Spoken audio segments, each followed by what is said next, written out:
If you're having the same problem with this incorrect password on Netflix even though you entered the right email and password, then watch this video till the end. So first, click the browser. Then search for Gspace. If you haven't installed it yet, do install it. Then open Gspace after installing it. Then click the green plus button in the lower right, then find Netflix. Select Netflix, then click Clone.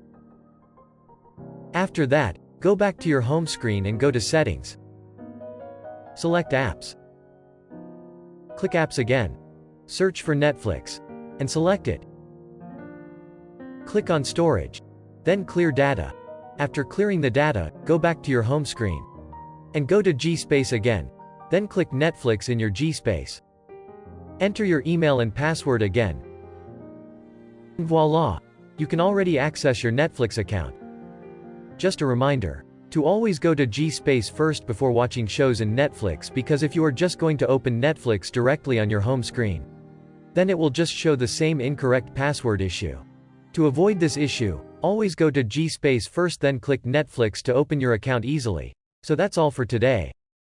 And that is how I fixed the incorrect password issue on Netflix, and I hope that it helped you. Don't forget to subscribe to our YouTube channel. Stay safe, and we'll be back soon with another video.